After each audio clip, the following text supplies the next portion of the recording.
of people need help. When a woman is facing a crisis pregnancy, she may need education, she may need physical things, food, clothing, and shelter, she may need medical care, but what she needs more than anything else is a friend.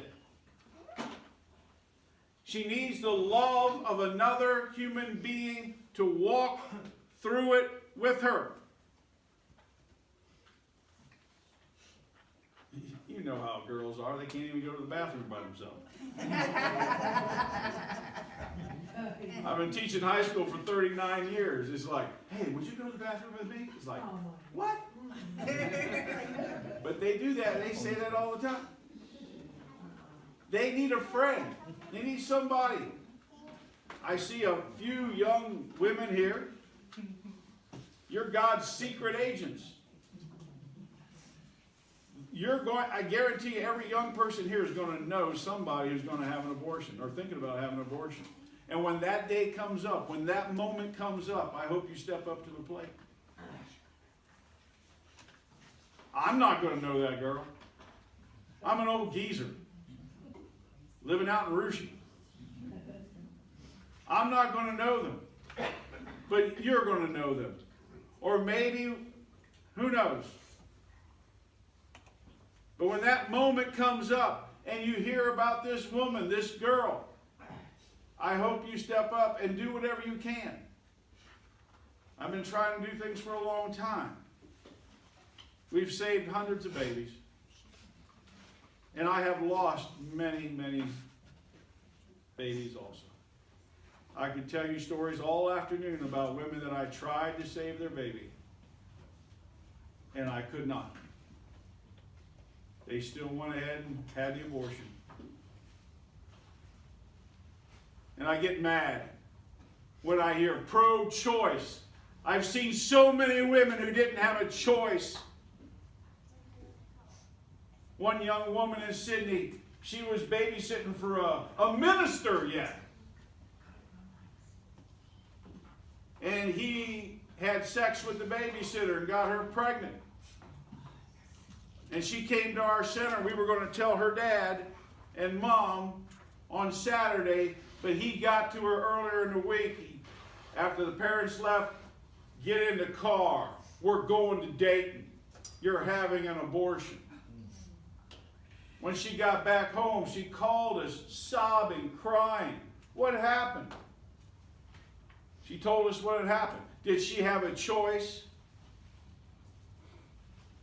I remember the young woman, the car pulled up along the side on North Main Street in Dayton where that abortion used to be there, that abortionist used to be there. And he kicked that, the mother literally pushed and shoved the girl out. The Volkswagen was a small car, and she went tumbling out on the curb. And she came walking up there, and I was a sidewalk counselor, and I was trying to stop abortions that way, and I was totally unsuccessful. I did that for about 3 months, and I never turned a single girl around. And I said, honey, you going to go have an abortion? She said, yeah. I said, sweetie, we'll take care of you. We'll give you food, clothing, and shelter. We'll give you medical care. We'll do anything it takes to help you. She said, mister, you don't understand. If I go back home, they're going to beat the hell out of me. She said, I don't have a choice. And I saw that over and over and over. There are so many women in this society who are forced by parents, by boyfriends, by husbands, by evil intended people. Everybody trying to cover their own problems. And they force women into this. I understand legally you can't be forced to do it, but that's not the way life works. So this whole pro-choice thing is a joke. A very tragic joke. Our answer is always love, compassion, healing, mercy, forgiveness, sacrifice. To be pro-life, you got to sacrifice. You got to sacrifice your money. You got to sacrifice your time. You got to sacrifice your energy. You got to put your life into it.